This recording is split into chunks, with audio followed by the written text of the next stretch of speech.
প্রিয় ভাইরা আমার, রমাদান মাসের সেই ইবাদত বন্দিগিগুলোকে যথাযথভাবে করবার প্রয়োজনেই আগে থেকেই আমাদের যথাযথ প্রস্তুতিও থাকতে হবে। কারণ কথায় আছে, যে কোনো কাজের যথোপযুক্ত এবং প্রয়োজনীয় প্রস্তুতি গ্রহণ করা মানে হলো সেই কাজটির অর্ধপূর্ণতা। যে কোনো কাজ প্রস্তুতি যত ভালো হয়, কাজটা তত ভালো হয়। প্রস্তুতি যত নরমাল হয়, খারাপ হয়, কাজটা তত খারাপ হয়। এই জন্য আমরা রমাদান মাসকে যদি অর্থবহ এবং আমাদের লাইফ চেঞ্জিং ইবাদতের মৌসুম হিসাবে, সিজন হিসাবে গ্রহণ করতে চাই, তাহলে এখন থেকে তার জন্য আমাদের সুনির্দিষ্ট প্ল্যান, পরিকল্পনা থাকতে হবে, প্রস্তুতি থাকতে হবে। আল্লাহ রাব্বুল আলামিন আমাদের সবাইকে সেই তৌফিক দান করুন। এই যে রমাদান আসছে আর কয়দিন পর, কারা কারা এই রমাদানকে সবচেয়ে সুন্দরভাবে ব্যবহার করতে চান একটু হাত তোলেন। আল্লাহ রাব্বুল আলামিন আমাদের সবার হাতগুলো কবুল আর মঞ্জুর করুন, বলুন আমিন। আল্লাহ আমাদেরকে রমাদানকে সর্বোচ্চ ভালোভাবে ব্যবহার করার তৌফিক দান করুন। ভাইরা আমার, এই রমাদান মাস আসার বহু আগে থেকেই আমাদের সোনালী যুগের স্বর্ণ মানবেরা যারা ছিলেন, মুহাম্মদুর রাসূলুল্লাহ সাল্লাল্লাহু আলাইহি ওয়াসাল্লামের হাতে গড়া সাহাবায়ে কেরাম, সাহাবীদের শিষ্যত্ব পাওয়া, সান্নিধ্য পাওয়া, তাদের সান্নিধ্যের সৌরভে স্নিগ্ধ হওয়া সেই তাবেঈগণ, তারা রমাদানের যথেষ্ট আগে থেকে সুনির্দিষ্ট প্ল্যান প্রোগ্রাম করে প্রস্তুতি গ্রহণ করতেন। একজন প্রখ্যাত তাবেঈ আছেন, সাহাবীদের শিষ্যত্ব পেয়েছেন, এরকম একজন তাবেঈ আছেন যার নাম ছিল মুআল্লা ইবনে ইয়াজিদ। তিনি বলেছেন, সালাফ বা পূর্বসূরীগণ অর্থাৎ সাহাবী তাবেঈগণ তারা রমজানের 6 মাস আগে থেকে, রমজান আসার 6 মাস আগে থেকে আল্লাহর কাছে দোয়া করতেন, রোনাজারি করতেন, কান্নাকাটি করতেন এই মর্মে যে আল্লাহ, রমাদান মাস পর্যন্ত আমার হায়াত বাড়িয়ে দাও, আমি যেন রমজান পাই, রমজানকে যেন সুযোগকে যেন কাজে লাগাতে পারি, রমজানের সুবর্ণ সুযোগ যেন আমার হেলায় হারিয়ে না যায়। সেজন্য আল্লাহর কাছে আগে থেকে এই নিয়ামত প্রাপ্তির জন্য দোয়া করতেন।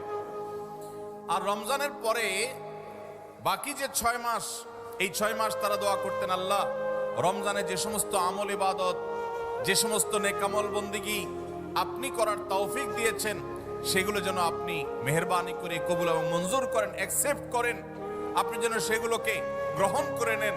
সেজন্য 6 মাস তারা দোয়া করতেন। তাহলে দেখা গেল সালাফে সালেহিন, তাদের কাছে রমাদান এত গুরুত্বপূর্ণ ছিল যে রমজানের আগের 6 মাস এবং পরের 6 মাস রমজান ভাবনায় তারা সব সময় ডুবন্ত ছিলেন, নিমজ্জিত ছিলেন, এর মধ্যেই তারা সব সময় মগ্ন থাকতেন।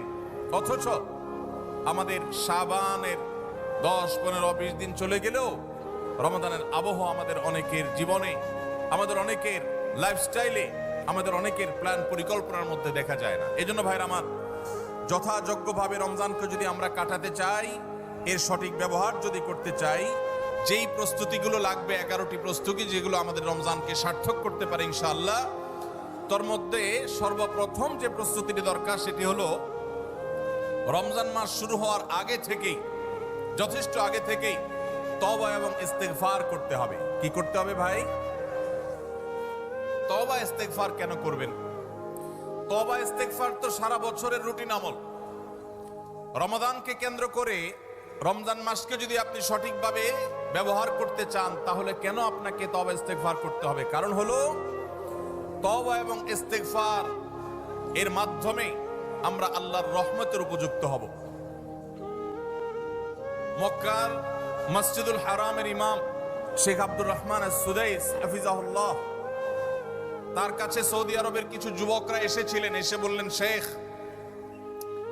প্রতি বছর রমজান আসলেই আমরা অনেক প্ল্যান প্রোগ্রাম করি, অনেক কোরআন খতম দিব, অনেক নেক আমল করব, দোয়া রোনাজারি করব, দান সাদাকা করব। দুর্ভাগ্যজনকভাবে সেটা আমাদের আর রমজান মাসে করা হয় না। আফসোস করতে করতে রমজান মাস পার হয়ে যায়। আপনি আমাদেরকে পরামর্শ দিন, কেন আমাদের প্রতি বছর জীবনে রমজান আসে অথচ সেটা সঠিক ব্যবহার করতে পারি না। তখন শেখ সুদাইস তাদেরকে বলেছিলেন, রমাদান মাসে ইবাদত বন্দেগী করতে পারা এটা আল্লাহর নেয়ামত, এটা আল্লাহর অনুগ্রহ, এটা আল্লাহর রহমত। যে রমজান পেয়েও ইবাদত করতে পারলো না সে তো হতভাগা, কপাল পোড়া। এই হতভাগ্যের কাতারে সাধারণত সেই মানুষগুলোই পড়ে যারা আল্লাহর রহমতের উপযুক্ত না। আমরা নানাবিধ অপরাধে, নানাবিধ গুনাহ করে, নানাবিধ নাফরমানি করে আল্লাহর রহমতের উপযুক্ততা আমরা হারিয়ে ফেলেছি, যার কারণে রমজানের ইবাদতের তৌফিক হয় না। এই জন্য তিনি তাদেরকে নসিহা করেছিলেন যে আমি তোমাদেরকে উপদেশ দিচ্ছি, রমজান আসার আগে থেকেই আগের যে সমস্ত গুনাহ খাতা হয়েছে, যে সমস্ত নাফরমানি হয়েছে, আল্লাহর অবাধ্যতা হয়েছে, সেগুলোর জন্য চোখের পানি ফেলে রোনাজারি করে আল্লাহর কাছে ক্ষমা চাও। আল্লাহর কাছে ক্ষমা চেয়ে যদি আগের সবগুলোকে ভ্যানিশ করতে পারো তাহলে আল্লাহর কাছে রহমতের উপযুক্ত হবে। বিষয়টা অনেকটা হালখাতার মতো। আপনার আগের দেনা দায় সব যখন পরিশোধ করে দিয়েছেন, নতুন করে আবার আপনি ধার করার, বাকিতে নেওয়ার উপযুক্ততা আপনার অর্জন হবে। ঠিক একইভাবে আমাদের নানা নাফরমানের কারণে আল্লাহর রহমত থেকে আমরা দূরে সরে গেছি। লানত অর্থাৎ রহমত থেকে দূরে সরে যাওয়া, এটার উপযুক্ত হয়ে গেছি অনেকে। এই জন্য ভাইরা, এখন থেকে রমাদানের প্রস্তুতির নিয়তে আল্লাহর কাছে তওবা করা, গুনাহ মাফ চাওয়া, ইস্তিগফার করা, জীবন পরিবর্তন করবার সংকল্প করা, এটা হবে আমাদের রমাদানের প্রথম প্রস্তুতি। চেষ্টা করব তো ইনশাআল্লাহ। প্রতিদিন যখনই তৌফিক হয় আল্লাহর সাথে একটু কথা বলবেন, আল্লাহ আমার সমস্ত গুনাহগুলো মাফ করে দিন, আমার নাফরমানি মাফ করে দিন, আমাকে আপনি ক্ষমা করে দিন। আমি যদি আপনার রহমতের জন্য কোনো কারণে অনুপযুক্ত হয়ে যাই, আমার কোনো বদবখতির কারণে, আমার কোনো কৃতকর্মের কারণে, তো আপনি সেগুলো মাফ করে দিন। এই যে দোয়া, এই দোয়া আপনাকে রমাদানে আল্লাহর ইবাদত বন্দেগী করার, আল্লাহর কাছে রোনাজারি করার, আল্লাহর কাছে ভালো আমল নিবেদন করার যে তৌফিক, এটার উপযুক্ত করে দিবে ইনশাআল্লাহ। তাহলে রমাদানের প্রস্তুতির প্রথমটি আমরা পেয়ে গেলাম, সেটা হলো আগের গুনাহ খাতাগুলো থেকে ইস্তিগফার করা, তওবা করা, ফিরে আসা। এর মধ্য দিয়ে রমাদানে ইবাদতের জন্য নিজেকে প্রস্তুত করব ইনশাআল্লাহ। চেষ্টা করা যাবে না ইনশাআল্লাহ। নাম্বার 2, দ্বিতীয় প্রস্তুতি হলো রমাদান মাসে আল্লাহ রাব্বুল আলামিন এই মাসের যে ফজিলত বর্ণনা করেছেন, কোরআন এবং হাদিস সম্পর্কে যাদের মৌলিক ধারণা আছে, হাদিসে রাসূল সম্পর্কে যাদের একটু ঘাটাঘাটিও আছে, তারা জানেন 2-3টা আমল সম্পর্কে কোরআন এবং সুন্নাহর সবচেয়ে বেশি সংখ্যক ভাষ্য বর্ণিত হয়েছে। সবচেয়ে বেশি সংখ্যক। এত ফজিলতের, এত তাৎপর্যের, এত মর্যাদার হাদিস আর অন্য আমল সম্পর্কে সাধারণত দেখা যায় না। সেই কয়েকটি আমল যেগুলোর ফজিলত বিপুল পরিমাণ, যেগুলোর ফজিলত সম্পর্কিত হাদিসের সংখ্যা অনেক, সেই রকম আমলগুলোর মধ্য থেকে অন্যতম আমল হলো এই রমাদান কেন্দ্রিক আমল, সিয়াম, রোজা, এগুলোর ফজিলত। তো আমাদের রমাদান কেন্দ্রিক প্রস্তুতি হিসাবে দ্বিতীয়ত যে কাজটি আমরা করতে পারি সেটি হলো এখন থেকেই রমাদান মাসের কি কি ফজিলত আছে, সিয়াম সাধনার কি কি ফজিলত আছে, রমাদানের কি কি আমল আছে, বিশেষ করে ফজিলত এবং মর্যাদার কথাগুলো আলোচনা শুরু করা। এখন থেকে বাসা বাড়িতে গোল হয়ে কোন নির্দিষ্ট বইকে কেন্দ্র করে পাঠ চক্র হতে পারে, গ্রুপ স্টাডি হতে পারে, পর্যালোচনা হতে পারে যে রমাদান মাসের কি কি মাহাত্ম্য আছে। এক একজন এক একটা বললেন।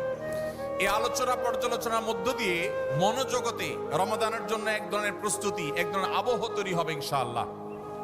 এজন্য দ্বিতীয় প্রস্তুতি হিসাবে আমরা এই কাজটিও ইনশাআল্লাহ করব। সেটা হলো রমজানের ফজিলত, রমজানের মর্যাদা, সিয়ামের ফজিলত, অন্যান্য আমলের উপকারিতা, সেগুলো নিয়ে আমরা বেশি বেশি পর্যালোচনা করব। যত বেশি আপনি আগে থেকে পর্যালোচনা করবেন, রমাদানের প্রতি আপনার তৃষ্ণা, সিয়াম সাধনার প্রতি আপনার ভেতরে আকাঙ্ক্ষা, প্রত্যাশা এবং প্রতীক্ষা, এটা আপনার মধ্যে বাড়তে থাকবে এবং রমাদানের প্রতিটা মিনিটকে কাজে লাগাবার জন্য তাগাদা আপনার ভিতরে অনুভব হবে ইনশাআল্লাহ।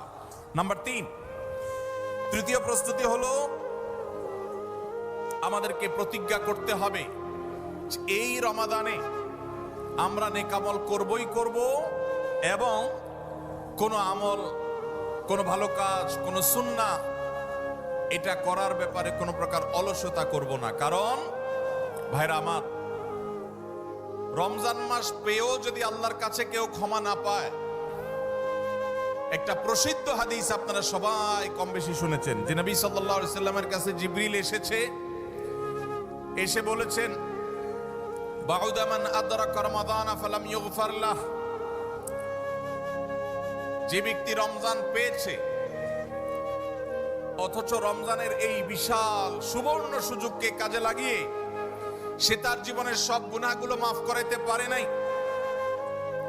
সে আল্লাহর কাছ থেকে মাগফিরাত আদায় করে নিতে পারে নাই, সে জাহান্নাম থেকে মুক্ত এই ঘোষণা সে আদায় করতে পারে নাই, অথচ সে রমজান মাস পেয়েছে, এর চাইতে হতভাগা আর কে হতে পারে?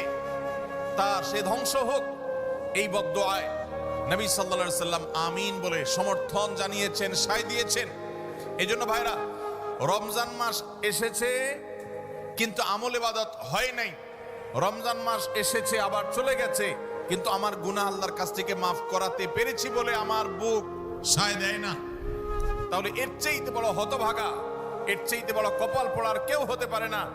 রমজানের আমল ইবাদত, রমজানের নেক আমল, রমজানের দোয়া, রমজান মাসের চোখের পানি ফেলা, এটা ভাইরা শুধুমাত্র নিজের প্রেরণার জায়গা থেকে শুধুমাত্র সওয়াব আহরণের জন্যই নয়। এটা যদি না করি তাহলে জিবরিলের বদদুয়া, নবীজি সাল্লাল্লাহু আলাইহি সাল্লামের বদদুয়া, আল্লাহর পক্ষ থেকে ধ্বংস হওয়ার পরোয়ানা, এগুলো অনিবার্য হয়ে যাবে। এই কথা চিন্তা করে এখন থেকে রমাদান কেন্দ্রিক প্রস্তুতির অংশ হিসাবে আমাদেরকে প্রতিজ্ঞা করতে হবে, এইবারের রমাদানের প্রতিটা দিন আমি আল্লাহর কাছে চোখের পানি ফেলে একটা নির্দিষ্ট সময় কান্নাকাটি করব, আমার গুনাহ খাতাগুলোকে মাফ করাবো, জাহান্নামীদের তালিকা আমার নাম যদি কোনো কারণে যেয়ে থাকে, আমি এমন ভাবে রোনাজারি করব, এমন ভাবে ইস্তেগফার করব, এমন ভাবে চোখের পানি ফেলবো, একান্ত নীরবে আল্লাহর সাথে কথা বলবো যেন আমার সমস্ত গুনাহগুলো মাফ হয়, জাহান্নামীদের তালিকা থেকে যেন আমার নাম কেটে যায়। এর জন্য ভাইরা এখন থেকে প্রতিজ্ঞাটা করতে হবে। কাজ হবে রমজানে, কিন্তু প্রতিজ্ঞা হবে এখন থেকে যে আমি কোনোভাবে এইবারের রমজানের সুযোগ আর হাতছাড়া করব না ইনশাআল্লাহ। তাহলে 3 নম্বর হলো যে রমজান কেন্দ্রিক সমস্ত আমলগুলো করব, আল্লাহর কাছে তওবা ইস্তেগফার করে নিজের গুনাহগুলোকে মাফ করায় ছাড়বো, জাহান্নাম থেকে মুক্তি তথা নাজাত এটা নিজের করে নেব, এই মর্মে প্রতিজ্ঞাটা এখন থেকে যেই কয়দিন রমজান আসতে সময় আছে প্রতিদিন আমাকে নবায়ন করতে হবে। প্রতিজ্ঞা আজকেরটা যেভাবে হবে কালকেরটা আরো স্ট্রং হবে, তারপরের দিন আরো স্ট্রং হবে। প্রতিদিন আমি স্বপ্ন লালন করব কবে রমজান শুরু হবে, আর আমি আল্লাহ রাব্বুল আলামিনের কাছে রমজানের এই সমস্ত ইস্তেগফার, তওবা, আমল এগুলোকে নিবেদন করতে থাকবো। চেষ্টা করা যাবে না ইনশাআল্লাহ? তাহলে 3 নম্বর প্রস্তুতি হলো রমজান মাসে নেক আমল করার প্রতিজ্ঞা করা, মাগফিরাত এবং নাজাত আদায় করার প্রতিজ্ঞা এখন থেকে করা। নাম্বার 4 নম্বর যে প্রস্তুতিটা আমাদের নিতে হবে সেটা হলো, যদি আগের রমজানের কোন রোজা কারোর কাজা থাকে, এই রমজান আসার আগে শাবান মাসের মধ্যেই সেই কাজাগুলো আদায় করে ফেলা উচিত। আম্মা জান আয়েশা রাদিয়াল্লাহু তাআলা আনহা বলেছেন যে নারী হিসাবে রমাদান মাসে যে কয়েকটা রোজা ভাঙতি পড়ে, নবীজি সাল্লাল্লাহু আলাইহি সাল্লাম রমাদান পরে পুরো সময়টা তার কাছে থাকার কারণে তিনি সেই রোজাগুলো রাখার সুযোগ সেভাবে পেতেন না, স্বামীর হকের কথা মাথায় রেখে রোজাগুলো রাখতেন না। এবং শাবান মাস আসলে নবীজি সাল্লাল্লাহু আলাইহি সাল্লাম নিজেও বেশি বেশি নফল রোজা রাখতেন। ওই সুযোগে মা আয়েশা রাদিয়াল্লাহু তাআলা আনহা বলেছেন যে তিনিও তার রমজানের বাকি রোজা যেগুলো ছিল ভাঙতি রোজা, সেগুলো তিনি রেখে ফেলতেন। তো এই হাদিস থেকে বোঝা যায় রমজানের রোজা যদি কারোর কাজা হয়, পুরুষদের অসুস্থতার কারণে হতে পারে, মা বোনদের মাসিকার কারণে হতে পারে, তাহলে সেই রোজা যত দ্রুত সম্ভব আমরা কাজা করে ফেলবো। এবং সেই কাজা করতে যদি কোনো কারণে, যৌক্তিক কারণে বা যে কোনো কারণে যদি বিলম্ব হয়, তাহলে এই বছরের আসন্ন রমজানের প্রস্তুতির অংশ হিসাবে আগের রমজানের কোনো ভাঙতি রোজা থাকলে সেগুলো সব রেখে কাজা করে সম্পূর্ণভাবে এই রোজার জন্য প্রস্তুত হবে। এটা হলো 4 নম্বর প্রস্তুতি। নাম্বার 5 নম্বরের রমজানের প্রস্তুতি হলো আল্লাহ রাব্বুল আলামিনের কিছু সাধারণ ক্ষমা আছে, কমন ক্ষমা, গণহারে মাফ। আল্লাহ তাআলার এই যে সাধারণ ক্ষমা, গণহারে মাফ, দুটি বিষয় এই গণহারে মাফ থেকে মানুষকে দূরে সরিয়ে রাখে। আল্লাহর গণহারে যে ক্ষমা, এই গণক্ষমার উপযুক্ততা নষ্ট করে দেয় দুটি জিনিস। তার একটি হলো শিরক, আরেকটি হলো হাসাদ। একটা হলো হিংসা, আরেকটা হলো শিরক। নবী করিম সাল্লাল্লাহু আলাইহি ওয়াসাল্লাম বিভিন্ন হাদিস থেকে আমরা জানি, তিনি বলেছেন আল্লাহ রাব্বুল আলামিন বিশেষ করে লাইলাতুন নিসফ মিন শাবানে যখন মানুষকে গণহারে ক্ষমা করেন, তখন দুই শ্রেণীর মানুষকে আল্লাহ তাআলা মাফ করেন না, ইল্লা লিল মুশরিকিন ও মুশাহিন। তবে যদি মুশরিক আর মুশাহিন থাকে, শত্রুতা করে, হিংসা করে অন্যের প্রতি, এইরকম মানুষ যদি থাকে, তাদেরকে আল্লাহ তাআলা সাধারণ ক্ষমা আওতায় আনেন না। রমাদানে আল্লাহ তাআলা প্রতিদিন বহু মানুষকে সাধারণ ক্ষমা করেন। রমজান যখন কাছে আসে, শেষ দশক আসে, তখন সাধারণ ক্ষমার পরিমাণ বেড়ে যায়। আল্লাহ সুবহানাহু ওয়া তাআলা বলেছেন ওয়ালিল্লাহি উতা, নবী সাল্লাল্লাহু আলাইহি সাল্লাম বলেছেন ওয়ালিল্লাহি উতাকাউ মিনান নার ওয়া যালিকা ফি কুল্লি লাইলা। রমজানের প্রত্যেক রাতে বহু মানুষকে আল্লাহ তাআলা জাহান্নাম থেকে মুক্ত ঘোষণা দিয়ে দেন। অমুক জাহান্নাম থেকে মুক্ত, অমুকের ছেলে অমুক জাহান্নাম থেকে মুক্ত, অমুকের ছেলে অমুক, তার নাম জাহান্নামের তালিকা থেকে কাটা, জান্নাতের তালিকা চলে আসবে। অসংখ্য মানুষকে এভাবে এই সুযোগ আল্লাহ তাআলা দান করেন। যারা শিরকে লিপ্ত, সেটা যেই কোনো ধরনের শিরক হোক, কবরকে যারা সিজদা করে, মাজারকে যারা পুজো করে, জীবিত মৃত মানুষকে যারা সিজদা করে, কবরে যারা প্রার্থনা করে, সেখানে যারা সন্তান চায়, ব্যবসার উন্নতি চায়, যত প্রকার শিরক আছে কবর কেন্দ্রিক, এগুলাতে লিপ্ত হয়, অথবা এর বাইরে আরো যত রকমের শিরক গোটা দুনিয়াতে আছে, কোন প্রকার শিরকে যখন মানুষ লিপ্ত হয়, তখন এই ব্যক্তি আল্লাহ তাআলার সাধারণ ক্ষমার উপযুক্ত আর থাকে না। এই জন্য ভাইরা, রমজানের প্রস্তুতির অংশ হিসাবে 5 নম্বরের যে প্রস্তুতি আমরা গ্রহণ করব, সেটা হলো আল্লাহ তাআলা যেহেতু রমজানে অনেককেই সাধারণ ক্ষমা করবেন, আমি যেন সেই সাধারণ ক্ষমা প্রাপ্ত সৌভাগ্য মানুষদের তালিকায় ঢুকতে পারি, সেজন্য আমার অন্তর থেকে হিংসাকে ধুয়ে মুছে সাফ করে ফেলতে হবে। কোন মুসলমানের কল্যাণ দেখে আমার কষ্ট হবে না, কারোর ভালো দেখে আমার ভেতরে জ্বালা পোড়া হবে না। পারলে তার জন্য আরো বেশি দোয়া করব। যে কারোর ভালো হোক আমি আরো ভালো চাইবো, কারোর কোনো ক্ষতি আমি চাইবো না। এই কল্যাণকামিতাই হলো দিন। আদ-দীন ওয়ান নাসিহা। কিলা লিমান ইয়া রাসূলুল্লাহ, ক্বালা লিল্লাহি ওয়া লিরাসূলি ওয়া লিআম্মাতিল মুসলিমিনা ওয়া আইম্মাতিহিম। নবী সাল্লাল্লাহু আলাইহি সাল্লাম বলেছেন, ধার্মিকতা কিসের নাম? ধার্মিকতা, দিনদারিতা কিসের নাম? ধার্মিকতা হলো কল্যাণকামিতার নাম। আল্লাহ রাব্বুল আলামিনের আদেশ নিষেধ মেনে চলা, নবী সাল্লাল্লাহু আলাইহি সাল্লামের আদেশ নিষেধ মেনে চলা, এটাই হলো তাদের জন্য কল্যাণকামিতা। আর সকল স্তরের সাধারণ মানুষের কল্যাণ চাওয়া, কারোর ক্ষতি না চাওয়া, এটাই হলো দিনদারিতা। যে ব্যক্তি কারোর ক্ষতি চায়, যে মুসলমান আরেক মুসলমানের ভালো দেখলে তার ভিতরে জ্বালা পোড়া করে, অস্থিরতা আসে, সে ভালো মুসলমান না, সে হিংসুক, তার ভিতরে কবিরা গুনাহ আছে। এই জন্য রমজান মাসে আল্লাহর সাধারণ ক্ষমা পেতে হলে অন্তরকে এখন থেকে পরিচ্ছন্ন করতে হবে, চোখটা বন্ধ করে মনে রাখতে হবে, স্মরণ করতে হবে, আমার আশেপাশে এমন কে আছে যার কল্যাণ দেখলে আমার সহ্য হয় না, যার ভালো দেখলে আমার ভিতরে জ্বালা পোড়া করে, যার সুসংবাদ শুনলে আমার ভিতরে খারাপ লাগা কাজ করে। তাহলে বুঝতে হবে তার প্রতি আমার হিংসা আছে। আল্লাহর জন্য নিজের হিংসা থেকে পরিচ্ছন্ন হয়ে অন্তরকে ধুয়ে সাফ করে তারপরে রমজানের সাধারণ ক্ষমার জন্য উপযুক্ত করতে হবে এখন থেকে। ঠিক একইভাবে আমি আমার কথায়, আমার কাজে, আমার বিশ্বাসে কোনো মাধ্যমে আল্লাহর সঙ্গে শিরক করছে কিনা, আরশের মালিকের সাথে শিরক করছে কিনা, আল্লাহ বলেছেন ইন্নাল্লাহা লা ইয়াগফিরু আন ইউশরাকা বিহি ওয়া ইয়াগফিরু মা দুনা যালিকা লিমান ইয়াশা। আল্লাহর সঙ্গে শিরক করা হলে এটা আল্লাহ মাফ করবেন না। শিরকের অপরাধ, এটা যদি কেউ করে তওবা ছাড়া মারা যায়, আল্লাহ তাআলা এই অপরাধ ক্ষমা করবেন না, এটা আল্লাহর আগে থেকে দেওয়া ঘোষণা। কোরআনে আল্লাহ আরো বলেছেন, লোকমান হাকিমের উদ্ধৃতি দিয়ে, ইন্না শিরকা লাযুলমুন আযীম, তিনি তার সন্তানকে উপদেশ দিতে গিয়ে বলেছিলেন যে ইন্না শিরকা লাযুলমুন আযীম, শিরক সবচেয়ে বড় অপরাধ। এজন্য ভাইরা, শিরক থেকে পরিচ্ছন্ন না থাকলে রমাদানের কোনো ইবাদত, কোনো আমল আমাদের কাজে আসবে না। এজন্য রমজানের প্রস্তুতি হিসাবে শিরক এবং হিংসা থেকে অন্তরকে পরিচ্ছন্ন করা, পবিত্র করা, এটা হলো আমাদের পঞ্চম প্রস্তুতি। নাম্বার 6, বিগত রমজান যেগুলো আমাদের জীবনে এসেছে, সেই সমস্ত রমাদানে কেন আমার আমল ইবাদত হয় নাই। রমজান আসার আগে নিয়ত করছি কোরআনটা খতম দেব, কিন্তু দিতে পারি নাই। রমজান আসার আগে নিয়ত করেছিলাম এই বছর একটা তারাবিও মিস করব না, কিন্তু অনেকগুলো মিস হয়ে গেছে। রমজান আসার আগে নিয়ত করেছিলাম এই বছর রমজান থেকে ধূমপান করা ছেড়ে দিব, কিন্তু অনেকে ছাড়তে পারেন নাই। রমজান আসার আগে নিয়ত ছিল এই বছর রমজানে একটা খারাপ জিনিসও মোবাইলে টিভিতে দেখব না, কিন্তু সেই প্রতিশ্রুতি রাখতে পারি নাই। কেন পারি নাই? বিগত রমজানের সমস্ত আমল নামা নিয়ে বসতে হবে এখন থেকে, শাবান থেকে, আজকে থেকেই, যে আমার গত রমজানে আমল ইবাদতের ক্ষেত্রে প্রতিবন্ধকতা বাধাগুলো কি কি ছিল একটা একটা করে সম্ভব হলে লিখে ফেলবেন। নাম্বার 1, আমি তারাবিটা নিয়মিত পড়তে পারি নাই, কারণ অমুক অমুক বন্ধুর সাথে আড্ডায় যেতে হয়েছে। তাহলে এটা আমার একটা বাধা। আমি হারাম জিনিস থেকে বেঁচে থাকবো, কিন্তু পারি নাই। কেন?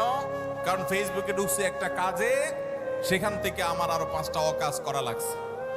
তাহলে এটা আরেকটা কারণ, ফেসবুক।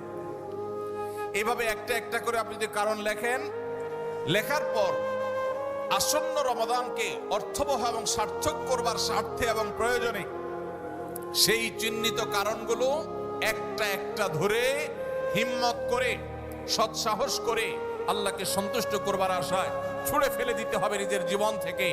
এই সংকল্প এবং এই কাজটা যদি আপনি করতে পারেন, তাহলে ইনশাআল্লাহ আপনি দেখবেন আপনার এই রমজান আপনার জীবনের শ্রেষ্ঠ রমজান হয়েছে। ভাইরা আমার, নবী করিম সাল্লাল্লাহু আলাইহি সাল্লাম তাঁর জীবদ্দশায় কয়টা রমজান পেয়েছেন? মাত্র 8টা রমজান পেয়েছেন। দ্বিতীয় হিজরিতে রমজানের রোজা ফরজ করা হয়েছে, দশম হিজরিতে আল্লাহ তাকে দুনিয়া থেকে নিয়ে গেছেন। মাত্র 8টা রমাদান তিনি পেয়েছেন নবী সাল্লাল্লাহু আলাইহি সাল্লাম। বহু সাহাবী আছেন তাদের জীবনে রমজান মাত্র পেয়েছেন একটা রমজান পেয়েছেন। এরপরে রমজান আসার আগে হয়তো জিহাদের ময়দানে গিয়ে শাহাদাত বরণ করেছেন। অনেক সাহাবী আছেন হয়তো 40, 45, 50 বছর বয়সে ইসলাম গ্রহণ করেছেন, এরপরে কয়েক বছরের মধ্যে দুনিয়া থেকে চলে গেছেন, রমজান পেয়েছেন অল্প কয়েকটা। আর আমরা জন্মসূত্রে মুসলমান হওয়ার সুবাদে এক একজন মানুষ 20টা, 30টা, 40টা, 50টা রমজান আমরা পেয়েছি। দুর্ভাগ্য আমাদের, সাহাবায়ে কেরাম মাত্র 2, 4, 5টা রমজান পেয়ে তাদের জীবনকে যেই পর্যায়ে নিয়ে গেছেন, আমরা বেশিরভাগ মানুষ জীবনে 30, 40, 50টা রমজান পেয়েও আমাদের জীবনকে সে পর্যায়ে নিতে পারি নাই। ভাইরা আমার, এই জন্যই আসন্ন রমাদানকে সঠিকভাবে ব্যবহার করবার জন্য আমাদের বিগত রমজানগুলোর সমস্ত সমস্যাগুলোকে চিহ্নিত করতে হবে। কি কি কারণে আমি এর আগের রমজানগুলো সঠিকভাবে কাজে লাগাতে পারিনি, ব্যবহার করতে পারিনি, সেগুলো একটা একটা করে দূর করতে হবে। যেমন সোশ্যাল মিডিয়া, ফেসবুক, ইউটিউবের আসক্তি, এটা আমার আগের বছর রমাদানের যে ইবাদত, এটার ক্ষেত্রে প্রতিবন্ধকতা ছিল। তাহলে এই বছরের ইবাদতের প্রস্তুতির অংশ হিসাবে এই সোশ্যাল মিডিয়া, ফেসবুক আমার মোবাইল থেকে আনইনস্টল করে ফেলতে হবে। চেষ্টা করা যাবে না ইনশাআল্লাহ? ভাইরা আমার, যদি ফেসবুক আমার আমল ইবাদতের প্রতিবন্ধকতা তৈরি করে, তাহলে ফেসবুককে আল্লাহর জন্য কোরবানি করবেন রমজান মাস উপলক্ষে। কারা কারা প্রস্তুত আছেন? হাত তোলেন। বুঝে শুনে হাত তুলছেন? বুঝে শুনে হাত তুলছেন? আল্লাহ এই হাতগুলোকে সবগুলোকে কবুল আর মঞ্জুর করুন।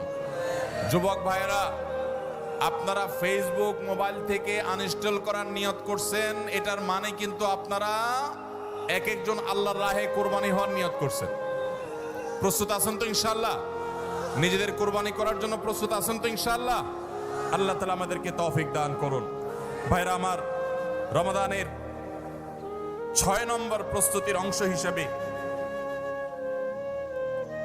যে কাজটি করতে হবে বলছিলাম, সেটা হলো আমাদের সমস্যাগুলো কি কি হয়েছে সেগুলো চিহ্নিত করে সেগুলো দূর করতে হবে। আর 7 নম্বর প্রস্তুতির অংশ হিসাবে আমরা যেটি করব সেটা হলো রমাদান কেন্দ্রিক সমস্ত আহকাম এবং মাসাইল, বিধিবিধানগুলো আমাদের শিখে ফেলতে হবে। এটা রমজানের প্রস্তুতি। আমাদের দেশে অনেক মসজিদে ইমাম সাহেবরা তালিম করেন রোজা ভঙ্গের কারণ কি, রোজা মাকরুহ হওয়ার কারণ কি, রোজার জন্য ক্ষতিকর বিষয়গুলো কি কি, এগুলো রমজান মাসে বিভিন্ন নামাজের পরে তালিম করেন। এটা একটা ভালো চেষ্টা, কিন্তু এই কাজটা যদি আমরা শাবান মাস থেকে নিজস্ব উদ্যোগে করি, সেটা হবে আরো ভালো চেষ্টা। কথা কি বুঝে আসছে ভাই? তাহলে রমজান আসার আগে থেকেই আমরা মাসাইলের তালিম, মাসাইলের শিক্ষা, জ্ঞান অর্জন, রমজানের বিধিবিধানগুলো আমরা জানার চেষ্টা করব। এটা হবে পার্ট অফ প্রিপারেশন ফর রমাদান। রমজানের জন্য প্রস্তুতির অংশ হিসাবে আমাদের এখন থেকে রমজান এবং সিয়ামের মাসাইলগুলো জানতে হবে। আল্লাহ আমাদের সবাইকে আমলের তৌফিক দান করুন। 8 নম্বর হলো, রমজানে যে আমলগুলো করবেন এখন থেকে সেগুলোর ওয়ার্ম আপ এবং রিহার্সেল শুরু করে দিবেন, প্রস্তুতি শুরু করে দিবেন, চর্চা শুরু করে দিবেন। কারণ মানুষ দাঁড়ানো অবস্থায় হঠাৎ করে জোরে দৌড় দিতে পারে না। একটা গাড়ি সেটা দাঁড়ানো অবস্থায় হঠাৎ করে 100, 150, 110, 20 গতিতে চলতে পারে না। প্রথম 10, 20 হয়, এরপরে 40, 60 হয়, এরপর আস্তে আস্তে 100 বা 110, 20 হয়। এই জন্য রমাদান মাসে যদি আপনি বিপুল পরিমাণে ইবাদত করতে চান, অনেকে আছেন অপেক্ষা থাকেন রমজানের চাঁদ উঠলে সব শুরু করব। এদের দ্বারা জীবনে কিছুই হয় না। যারা আসলেই রমজানে কিছু করতে চায় তারা এখন থেকে শুরু করবে। রমজানে আমরা রোজা রাখবো। নবী সাল্লাল্লাহু আলাইহি সাল্লাম শাবান থেকে নফল রোজা রাখার অভ্যাস শুরু করতেন। রমজানে আমরা দোয়া করব, এখন থেকে দোয়ার রিহার্সেল শুরু করা, প্রস্তুতি শুরু করা। যে কোনো গুরুত্বপূর্ণ কাজের আগে মহড়া শুরু হয়, তারপরে মূল কাজ শুরু হয়। এই জন্য শাবান মাস থেকে আমাদের প্রস্তুতি চলতে হবে। চেষ্টা করা যাবে না ইনশাআল্লাহ? তাহলে 8 নম্বরের প্রস্তুতি হলো, যেই আমলগুলো রমজানে করব সেগুলোর রিহার্সেল, সেগুলোর প্রস্তুতি, ওয়ার্ম আপ এখন থেকে শুরু হবে। নাম্বার 9, রমজান মাসের দিন এবং রাত যেভাবে কাটাবেন তার জন্য একটা প্ল্যান করে ফেলবেন। সুন্দর করে একটা স্কেডিউল করে ফেলবেন, রুটিন করে ফেলবেন যে আমি কোরআন তেলাওয়াতটা কোন সময় করব। দিনের কোন সময়টাতে আমি কোরআন তেলাওয়াতের জন্য টাইম বরাদ্দ রাখলে সেটা মিস হবে না। হতে পারে ঘুমানোর আগে, হতে পারে ফজরের পরে। কোন টাইমটা আমার সবচেয়ে কোরআন তেলাওয়াতের জন্য নিরাপদ টাইম সেটা আমি ফিক্স করব। এই ঠিক একইভাবে আমি আল্লাহর কাছে রোনাজারের জন্য ভালো সময় কোনটা সেটা ঠিক করব। আমরা আমাদের আসুন্নাহ ফাউন্ডেশন থেকে, আপনারা জানেন, রমাদান প্ল্যানার নামে একটা প্ল্যানার তৈরি করেছি রমজানকে অর্থবহ করবার জন্য। এবছর আরেকটা নতুন বই আমাদের আসছে সামনের সপ্তাহে ইনশাআল্লাহ। মাহে রমজানের 27টি আমল, মাসনুন আমল, কোরআন সুন্নাহর আলোকে। প্রত্যেকটা খুঁটিনাটি আমলকে আলাদা আলাদা করে উল্লেখ করা হয়েছে। খুব ছোট্ট ছোটি বই, উদ্দেশ্য রমাদানকে অর্থবহ করা। অতএব রমাদানকে অর্থবহ করবার জন্য আপনার প্ল্যান করতে হবে আগে থেকে। সেটা এখন থেকেই, যে আপনি কখন কোন কাজটা করবেন, কোন আমলটা করবেন, কোন ভালো কাজটা করবেন। এগুলো যদি আগে থেকে প্ল্যান হয় দেখবেন কাজটা করা সহজ হয়েছে। নাম্বার 10, রমাদানের প্রস্তুতির অংশ হিসাবে চাঁদ দেখার চেষ্টা করতে হবে। চাঁদ দেখা, আজকাল চাঁদ দেখার আমলটা বিলুপ্ত হয়ে গেছে, অনেকটাই হারিয়ে যাচ্ছে। চাঁদ দেখা কমিটি ছাড়া সাধারণ মানুষ চাঁদ দেখতে আমরা ভুলে গেছি। আমরা চাঁদ দেখি কিন্তু ফেসবুকে, আকাশে না। চাঁদ কি ফেসবুকে দেখবেন না আকাশে দেখবেন? সবাই যদি চাঁদ ফেসবুকে খোঁজেন তাহলে আকাশে সরকারি কিছু লোক খুঁজবে, হেলাল কমিটির লোকজন খুঁজবে। হেলাল কমিটির লোকদের উপরে ভরসা করে যদি এই কোটি কোটি মানুষ তাদের রোজা রাখে তাহলে প্রায় বছর দেখেন গন্ডগোল লাগে। চাঁদ উঠছে আবার উঠে নাই, উঠে নাই ঘোষণা হয়ে আবার 11টা বাজে 10টা বাজে উঠছে। এই ঘটনা হয় না? হয় না? এই ঘটনা এই জন্য হয় যে আমরা সবাই চাঁদ দেখার দায়িত্বটা পালন করি না। নবীজি বলেছেন, সুমু লিরুইয়াতিহি ওয়া আফতিরু লিরুইয়াতিহি, তোমরা রোজা রাখো চাঁদ দেখে, আবার ঈদও করো চাঁদ দেখে।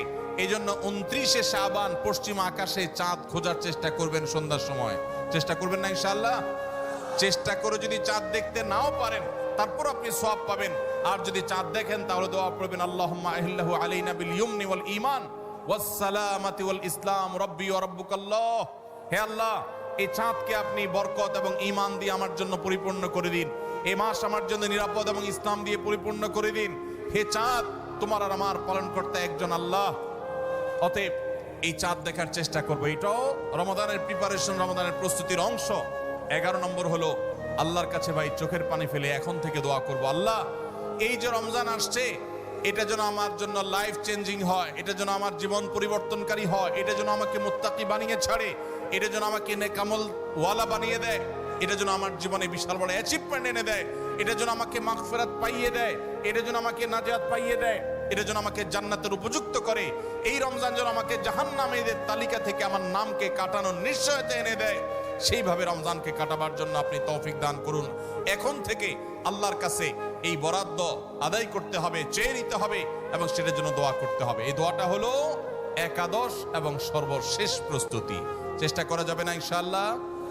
রমাদান উপলক্ষে আস-সুন্নাহ ফাউন্ডেশন থেকে আমরা একটা ঘোষণা গত বছরে দিয়ে রেখেছি, ইনশাআল্লাহ এই রমাদানে সেটা কার্যকর হবে। সেটা হলো যে রমজান মাসে যদি কেউ পুরো কোরআনে কারীম অর্থ সহকারে বুঝে পড়ে, মাদ্রাসার নিচের ক্লাসের ছাত্ররা তারা শরীক হতে পারবে, উপরের ক্লাসের ছাত্র অথবা আলেম ওলামা তাদের জন্য এটা না, কারণ তারা তো এই কম্পিটিশনে এমনিতেই ভালো করবে।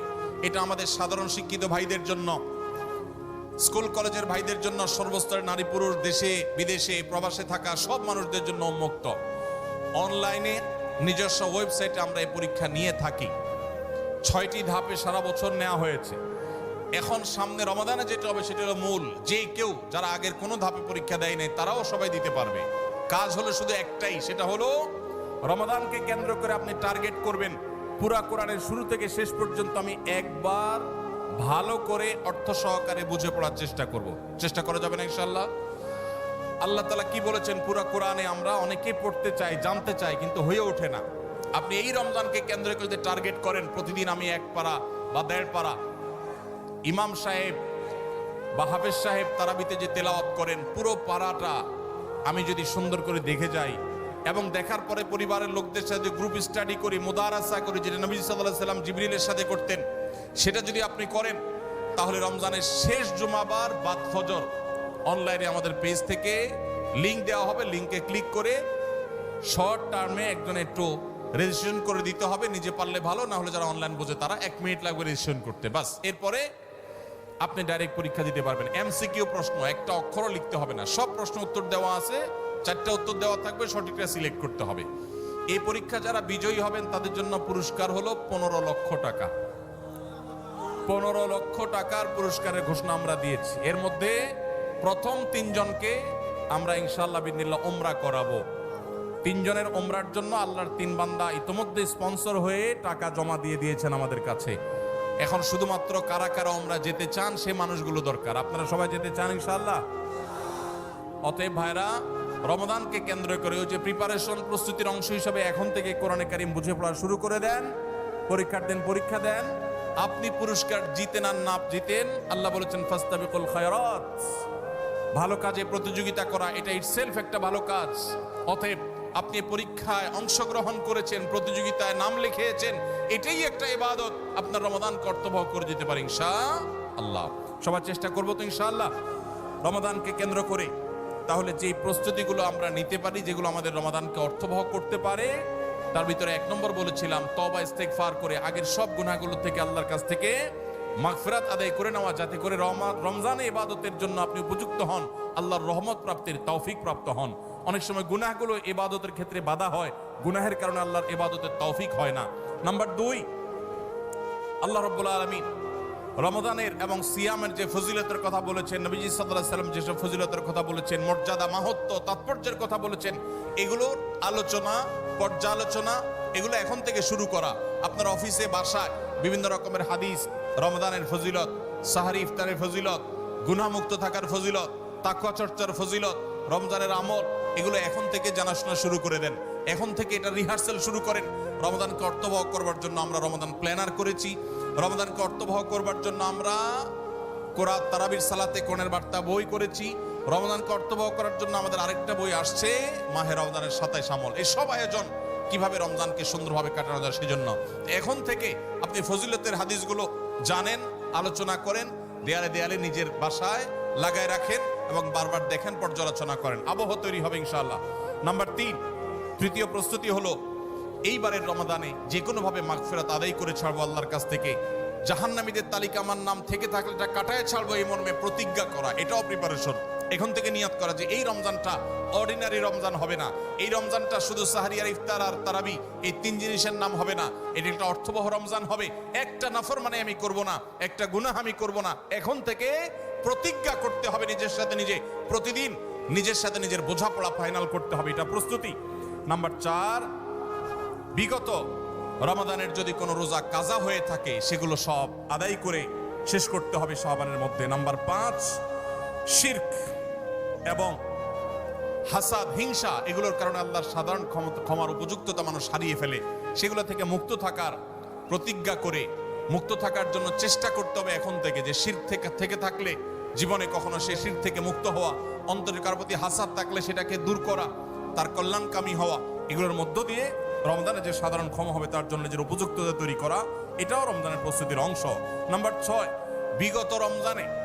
বিগত রমজানগুলোতে কোন কোন কারণে আমার আমল হয় না, কোন দোস্তের কারণে, কোন বন্ধুর কারণে, কোন গ্রুপের কারণে, কোন অ্যাপসের কারণে, কোন ফেসবুকের কারণে, সেগুলো একটা একটা করে এই রমজানে যেন জীবনে না থাকে সেগুলা ছিন্ন করার জন্য প্রস্তুতি নেওয়া। নাম্বার 7, রমজানের মাসলা মাসাইলগুলো জানা, এটাও রমজানের প্রস্তুতির অংশ, এখন থেকে সেটা করা। 8 নম্বর হলো রমজানে যে আমল করতে চান এখন থেকে সেগুলো শুরু করে দেন, তেলাওয়াত করা। অনেক সালাফ শাবান মাস থেকে প্রচুর তেলাওয়াত করা শুরু করতেন, নবীজি শাবান মাস থেকে নফল রোজা শুরু করতেন। এগুলো হলো আগে থেকে প্রস্তুতি এবং মহড়া। রমজানে যা করবেন, দান সাদকা করবেন, এখন থেকে লিস্ট করেন, তালিকা শুরু করে দেন, টাকা পয়সা জোগাড় শুরু করে দেন, এগুলো হলো পার্ট অফ প্রিপারেশন। 9 নম্বর হলো রমজান কিভাবে কাটাতে চান তার একটা রুটিন করে ফেলেন, দিন রাত 24 ঘন্টার রুটিন। বাচ্চাদের, ফ্যামিলির অনেক ধরনের আমল আছে রমজানকে কেন্দ্র করে, যেগুলো হারিয়ে গেছে আমাদের সমাজ থেকে। রুটিন করেন এবং ইলম অর্জন করার চেষ্টা করেন। নাম্বার 10, চাঁদ দেখার চেষ্টা করতে হবে, এটাও রমজানের প্রস্তুতির অংশ। আর 11 নম্বর হলো আল্লাহর কাছে দোয়া করতে হবে, আল্লাহ যেন আমাদেরকে রমজানের রোজাকে যথাযথভাবে আদায় করার তৌফিক দান করেন। চেষ্টা করা যাবে তো ইনশাআল্লাহ। আল্লাহ রাব্বুল আলামিন আমাদের সবাইকে রমজানকে সর্বোচ্চ কাজে লাগাবার, সর্বোত্তম ব্যবহার করবার তৌফিক দান করুন। সবাই চেষ্টা করবো তো ইনশাআল্লাহ। ভাইরা আমার, জীবনে রমজান হতে পারে এটাই শেষ, সেই চিন্তা করেই আমাদেরকে রমাদানকে ইস্তেকবাল করতে হবে, অভ্যর্থনা জানাতে হবে। এটাকে শেষ রমজান ধরেই প্রিপারেশন নিতে হবে, আগাইতে হবে। এইবার যদি সুযোগ মিস হয়, হয়তো আর সুযোগ আমার কাছে আসবে না, সেই চিন্তা করেই করতে হবে। তাহলে ইনশাআল্লাহ এই রমাদানে অর্থবহ কিছু করা সম্ভবপর হবে। আমরা সবাই সেজন্য যার যার জায়গা থেকে সচেষ্ট হব আগে থেকেই।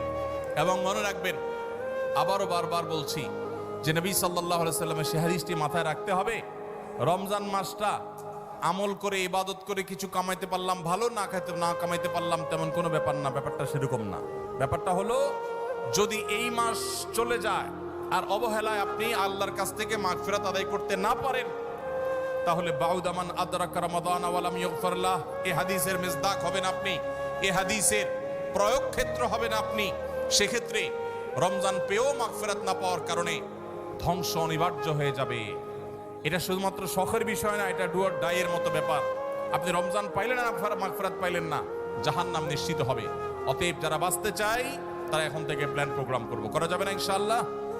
সেই সাথে আমি শুরুতে যেটা বলেছিলাম, রমাদান সেই মাস যেই মাসে আমল এবং ইবাদতের শুধু উন্নতি আর তারাক্কি না, মুসলমানদের সার্বিক অগ্রগতি, উন্নতি আল্লাহ রাব্বুল আলামিন এই মাসে দিয়েছেন। ঐতিহাসিক বদরের যুদ্ধের সেই স্মৃতি বিজড়িত মাস এই রমাদান। মক্কা বিজয়, বড় বড় ঘটনা ইসলামের ইতিহাসে, বড় বড় সাফল্য আল্লাহ তাআলা রমাদানে দিয়েছেন। অতএব সেই জন্য নিজেদেরকে প্রস্তুত করতে হবে, প্রস্তুতি এখন থেকে গ্রহণ করতে হবে। এবং বাংলাদেশের এই মাটি আল্লাহ রাব্বুল আলামিন যেন দ্বীনের জন্য, ঈমানের জন্য, কোরআনের জন্য, সুন্নাহর জন্য কবুল করেন। এদেশের মুসলমানদের অন্তরের অন্তঃস্থলে যেন দ্বীনকে আল্লাহ তাআলা গেঁথে দেন। আমাদেরকে সবাইকে যেন আল্লাহ তাআলা প্র্যাকটিসিং মুসলমান বানায় দেন। নামদারি মুসলমানদেরকে আল্লাহ যেন সিরিয়াস মুসলমান বানায় দেন। নামাজি মুসলমানকে যেন আল্লাহ আখলাকওয়ালা মুসলমান বানায় দেন। আখলাকওয়ালা মুসলমানকে যেন আল্লাহ মুখলিস মুসলমান বানায় দেন। আমরা সব সময় দোয়া করব ইনশাআল্লাহ। এই আসন্ন রমাদানকে কেন্দ্র করে সেই দোয়া আরো বাড়াতে হবে, তার প্রিপারেশন আরো বাড়াতে হবে। এদেশের সংখ্যাগরিষ্ঠ মানুষ, তারা ইসলামকে পছন্দ করে, মুসলমান, তারা ইসলামকে ভালোবাসে মনে প্রাণে, ধর্মপ্রাণ। এরপরও এদেশে একের পর এক বিভিন্ন সময় আমরা দেখেছি ইসলামকে নানাভাবে আঘাত করা হয়। আমরা মুসলমানরা সর্বশক্তি দিয়ে এই সামান্য কিছু হাতে গোনা ইসলাম এবং মুসলমানদের প্রতি বিদ্বেষ পোষণ করা এই অপশক্তি, এদেরকে দমন করবার শপথ আমাদেরকে গ্রহণ করতে হবে রমাদানকে কেন্দ্র করে। আপনারা অনেকে ইতোমধ্যে জেনেছেন, অনেকে আপনারা জেনেছেন এবং দেখেছেন, দেশে সংস্কার কার্যক্রম যে চলমান আছে, এখানে নারী বিষয়ক সংস্কারের যে কমিশন, সেই কমিশন পত্রপত্রিকা আপনারা দেখেছেন, অনেকেই সুপারিশ করেছে বৈষম্য দূর করার নাম দিয়ে কোরআন যে বাবার সম্পত্তিতে, মায়ের সম্পত্তিতে মেয়েদেরকে ছেলেদের অর্ধেক সম্পদ দিতে বলেছে, সে আইনটা এখনো সামাজিকভাবে প্রচলিত আইনে কার্যকর আছে। পরিবর্তন করার, আল্লাহর বিধানকে পরিবর্তন করার সুপারিশ করেছে এই নারী বিষয়ক সংস্কার কমিশন। এই সুপারিশ বাস্তবায়ন করার দুঃসাহস যদি কেউ দেখায়, তাহলে এটা হবে সবচেয়ে বড় অপরিণামদর্শী কাজ, সবচেয়ে দুর্ভাগ্যজনক অধ্যায়। শুনতে খুব ভালো শোনা যায়, খুব মুখরোচক মনে হয়। একই বাবার সন্তান, ছেলে এবং মেয়ে, ছেলে 2 টাকা পাইলে মেয়ে কেন 1 টাকা পাবে? কিন্তু এর পেছনে লুকায়িত আছে এক গভীর শয়তানের ষড়যন্ত্র। সেটা হলো পশ্চিমা পৃথিবীর মানুষেরা তাদের পরিবার ব্যবস্থাপনা ধ্বংস হয়ে গেছে, বহু আগেই তাদের পরিবার ব্যবস্থাপনা মুখ থুবড়ে পড়েছে। আজ এই ভারতবর্ষে শুধু মুসলমান কেন, আমাদের এই অঞ্চলের হিন্দু, খ্রিস্টান, বৌদ্ধ সব ধর্মের মানুষের মধ্যে পারিবারিক বন্ডিং এবং পরিবার ব্যবস্থাপনা, স্বামী স্ত্রীর মধ্যকার সৌহার্দ্য যতটুকু আছে, পশ্চিমারা সেগুলা কল্পনাও করতে পারে না। ওরা আমাদের চাইতে জ্ঞানে বিজ্ঞানে এগিয়ে থাকতে পারে, ওরা আমাদের চাইতে তথ্য প্রযুক্তিতে অগ্রসর থাকতে পারে, তারা অবকাঠামোতে আমাদের চাইতে 200 বছর এগিয়ে থাকতে পারে, কিন্তু পরিবার ব্যবস্থাপনা আমরা ওদের চাইতে 500 বছর এগিয়ে আছি। আমাদের এখানকার স্বামী স্ত্রীর মধ্যকার ভালোবাসা, এটা তাদের দেশে সোনার হরিণ। আমাদের এখানকার সন্তানের সাথে বাবা মার বন্ডিং, তাদের ওখানে সেটা দুষ্প্রাপ্য। ভাইরা আমার, এই যে সমতার নাম দিয়ে, বৈষম্য দূরের নাম দিয়ে এই যে নতুন প্রস্তাবনা আসছে, এই প্রস্তাবনার মিনিং হলো পরিবার ব্যবস্থাপনাকে ধ্বংস করে ফেলা। কিভাবে সেটা?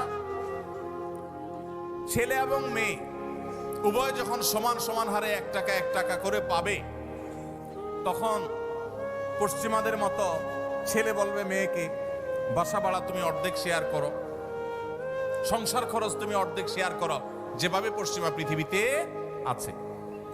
এইটা যদি শুরু হয়, তখন পরিবার ব্যবস্থাপনা ওদেরটা যেরকম ধ্বংস হয়েছে, আমাদেরটাও ধ্বংস হওয়া অনিবার্য হবে। দুইজনকে ঘরের বাহির হতে হবে। এটা হলো স্বামী স্ত্রীর মধ্যকার রেষারেষি শুরু হওয়ার একটা সূচনা, একটা সূত্রপাত, যে তোমার কাছেও 2 টাকা আছে, আমার কাছেও 2 টাকা আছে, তাহলে সংসার খরচ আমি দিলে তুমি কেন দিবা না, তোমাকেও দিতে হবে। এখন আল্লাহ রাব্বুল আলামিন যে সুন্নাতুল্লাহি ফিল আরদ, পৃথিবীতে আল্লাহর যে নিয়ম রেখেছেন, পুরুষরা বাহিরের দিকটা সামলায়, মেয়েরা ভেতরের দিকটা সামলায়। পুরুষরা বাহিরের জগৎটাকে দেখে, মেয়েরা ভেতরের জগৎটাকে দেখে। এই যে বন্টন, এই বন্টনের মধ্য দিয়ে যে পরিবার ব্যবস্থাপনা মানব সভ্যতার শুরু থেকে আজও পর্যন্ত আসছে, এটার ভিন্ন পথ এক্সপেরিমেন্ট করে, চালিয়ে, পরীক্ষা চালিয়ে পশ্চিমারা ফেইলিয়র হয়ে গেছে, ব্যর্থ হয়ে গেছে। এখন আমাদের সমাজকে ব্যর্থ করার অপচেষ্টায় এদেশে তাদের কিছু দোসররা করছে এবং তারা এই কাজে লিপ্ত আছে। বিধায় আমাদেরকে চোখ কান খোলা রাখতে হবে। কোরআনে কারীমের আইন, কোরআনে কারীমের বিধান এমনিতেই তো নাই। যে 2-1টা সমাজের খাঁজে ভাজে আছে, এগুলাকে ধুয়ে পরিষ্কার করার যে শয়তানের ষড়যন্ত্র, নীল নকশা, এটা ইনশাআল্লাহ এদেশের মানুষ বাস্তবায়ন করতে দিবে না। এদেশের মানুষ দিনকে যতটা ভালোবাসে, ফু মেরে, তুড়ি মেরে সংস্কারের নামে আল্লাহর দেওয়ার সেই বিধান, এটাকে উড়িয়ে দেয়া হবে আর সাধারণ মানুষ চুপচাপ বসে থাকবে। এটা বোকার স্বর্গে বসবাস করা ছাড়া আর কিছুই নয়। এমনিতেই কোরআনের কোন আইন, কোন বিধান, আল্লাহর আদেশ বা নিষেধ, মুসলিম অধ্যুষিত দেশ হিসাবে, ধর্মপ্রাণ মানুষদের দেশ হিসাবে, সেটা আমাদের আইনে, সংবিধানে এমনিতেই স্থান পাচ্ছে না। যেগুলো আছে 2-1টা, সেগুলো মুছে পরিষ্কার করার এই ষড়যন্ত্র এদেশের প্রত্যেকটা মুসলমান রুখবে ইনশাআল্লাহ। ভাইরা আমার, এই জন্য আমাদেরকে চোখ কান খোলা রাখতে হবে, আমাদেরকে সতর্ক থাকতে হবে। তবে সেই সাথে আমাদের এও মাথায় রাখতে হবে, মা বাবার সম্পদে বোনদের অধিকার, এটাকে আমরা অনেক পুরুষরা বঞ্চিত করছি, তাদেরকে অধিকার দিচ্ছি না। যেটুকু কোরআন বলেছে সেটুকুর বাস্তবায়ন হলেই সমাজ শান্তিতে পরিপূর্ণ হয়ে যাওয়ার কথা, কিন্তু সেটা বাস্তবায়ন করার নাম নাই, সেটাকে পরিবর্তন করার বরং চেষ্টা চলছে।